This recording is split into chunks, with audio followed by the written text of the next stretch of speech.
Oke, kembali lagi di channelnya Tekno Komputer Bali. Kali ini raketannya full black dengan part-partnya itu menggunakan Asus TUF dan dikombinasikan dengan GameX dengan budget 25 jutaan. Lengkap lah dengan paper railnya. Apa aja sih dapatnya dari 25 juta ini untuk PC-nya sama paper railnya? Yuk, kita cek.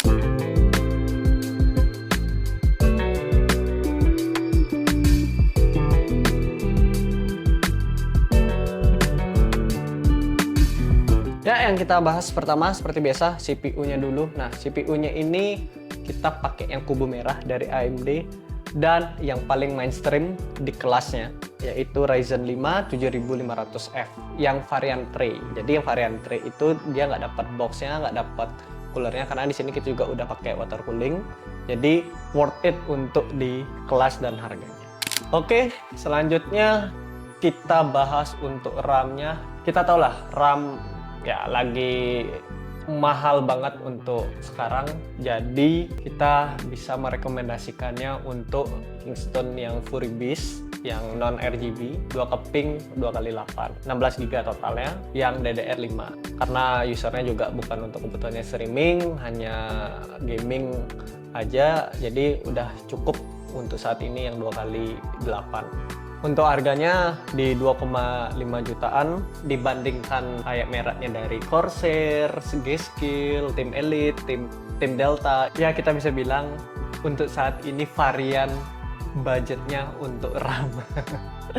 Oke, selanjutnya untuk SSD, di sini kita pakai SSD-nya yang dari Lexar, yaitu Lexar NM790 yang variannya 1 TB dan sudah pastinya di Gen 4. Nah, ini dari website resminya mereka mengklaim speed readingnya bisa sampai 7400 megabit per second dan untuk speed writingnya bisa tembus sampai 6500 megabyte per second. Nah, di sini harganya sudah menyentuh 1,7 jutaan untuk per tanggal yang sekarang ya dari kita record ini. Selanjutnya kita bahas VGA ya, graphic card GPU ya kita sebutnya VGA aja ya karena orang Indonesia bisa biasa bilangnya VGA ya.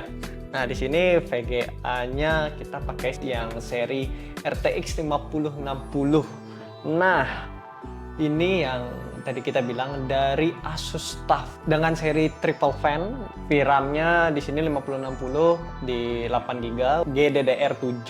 Ini udah nyaman banget buat kalian yang mau main game berat yang kayak AAA di resolusi Full HD dan sudah kebantu juga udah dari seri 5000 RTX yang 5000 ini udah ada fitur untuk frame gen-nya di DLSS 4. Untuk seri TUF ini lumayan harganya di 7,5 jutaan dan juga untuk looks-nya ada tambahan RGB di bagian atasnya, ada logo TUF dan ada 5 garis di bawah dari logo TUF itu.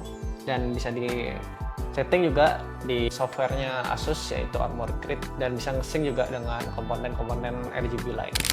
Ya, selanjutnya dari motherboardnya sama juga dari Asus TUF juga yang varian B650M Plus Wi-Fi. Jadi di sini mobonya udah include juga dengan Wi-Fi. Untuk soketnya sudah pasti AM5 ya karena kan kita pakai prosesor yang soketnya AM5.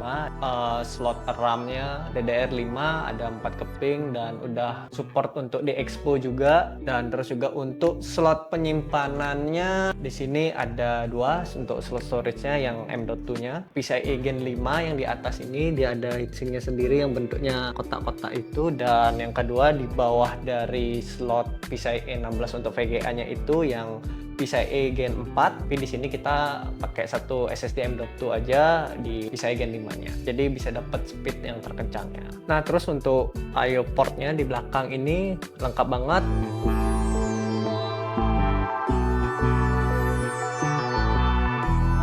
Dan untuk secara looks-nya di sini kelihatan kompak banget.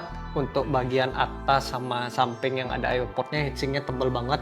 Jadi yang kalian suka style yang militer ini, TUF itu emang cocok banget buat kalian. Dan heatsinknya tebal-tebal banget, jadi untuk distribusi panasnya udah bagus banget. Nah, selanjutnya kita bahas sisanya yang dari GameX. Nah, ini pertama yang dari GameX itu ada CPU coolernya yang liquid cooler, Ayo liquid cooler ini, yaitu Iceberg 360 digital yang triple fan. Untuk secara spesifikasinya dia bisa mengcover hingga TDP-nya di 290 watt, walaupun TDP dari Ryzen 5 7500F ini nggak besar-besar banget, nggak sampai 100 lebih. Emang overkill sih, cuman untuk bisa mengejar looks-nya ini udah oke banget dengan harganya yang cuman di 1,150 jutaan. Jadi untuk Ayo liquid cooler ini termasuk yang budget banget, karena biasanya Ayo liquid cooler yang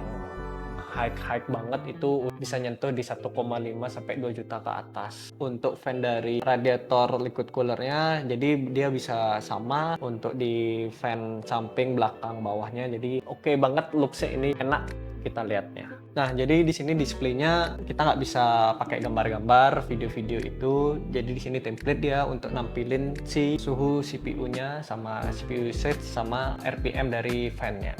Oke, selanjutnya untuk PSU sama juga dari GameX, powernya 650 watt. Untuk harganya di 600 ribuan. Dan selanjutnya yang si casingnya ini dari GameX juga, namanya Hype M yang varian black. Nah, ini desainnya cakep banget, walaupun nggak kelihatan seamless ya, masih ada kelihatan garis-garis di sini untuk lepas tempered glass dari depan, tapi ini lekukannya udah kayak kelihatan seamless banget. Dengan casing budget segini di 1,7 jutaan, oke banget lah, bisa dapat looks yang seperti ini. Dan fitur-fiturnya juga udah lengkap banget. Di bawah ada filter dashnya yang kita bisa lepas, kita tarik kayak gini. Dan untuk I/O portnya, tombol-tombol powernya ada di bagian atas dia. Dan untuk tambahannya udah include dengan si fan casingnya, sudah terpasang bawaannya itu di bagian samping dan di bagian belakang. Jadi di sini kita cuma nambahin 3 fan tambahan dari GameX juga, yaitu FN12A yang reverse blade. Jadi di sini untuk airflow-nya udah aman banget. Untuk intake-nya satu di bagian bawah dan outtake-nya belakang, samping, dan di atas. Dan ini untuk ukuran fan-nya semua di 120 mm.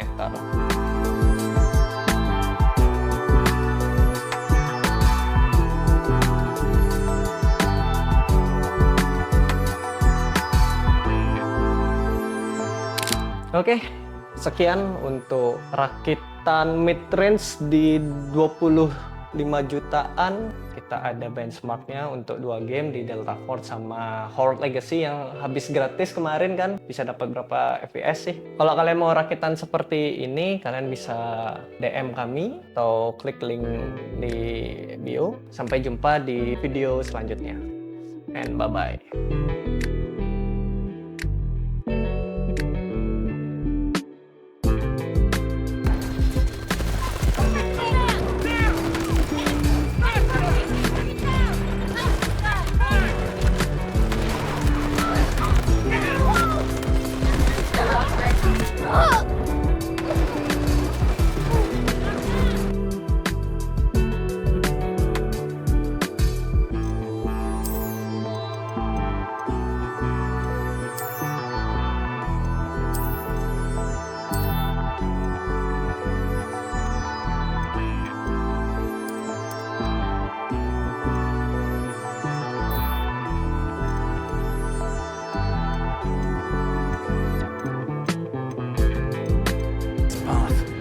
Let's see some of that one work you were practicing. Focus on the center.